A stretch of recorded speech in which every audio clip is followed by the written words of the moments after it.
Сәлеметсіз бе достар, мен сіздерге қалай GTA San Andreas'та қалай тез көшіру керек екенін көрсетемін. Ол үшін бізге Aptoide деген приложение керек, әне тұр.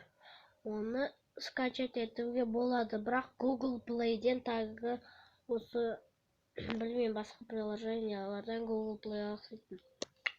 Міне Aptoide'ға кірейік, оранжевый және тұрған. Міне кешіріңіздер. Міне кіресіңдер ма, енді поисктан GTA болды. Әне GTA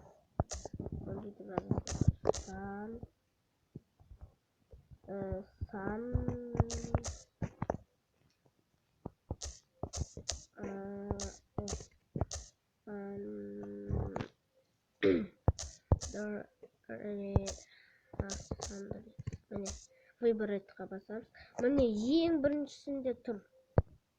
Соған басамыз. Ең біріншісінде міне осындай фотосы. Міне GTA San Andreas тұр. Содан кейін установитқа басасыздар. Окей. Память переполнена менде.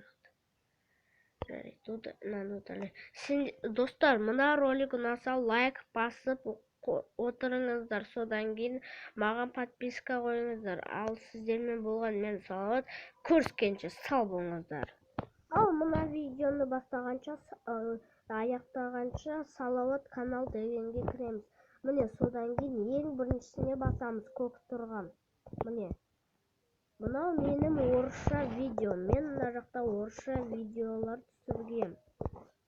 Менде қазір 6 подписчик. Сіз Саша Геймсқа да подписка қойыңыздар. Міне осы каналға подписация етіңіздер. Ал достар, көріскенше сау болыңыздар.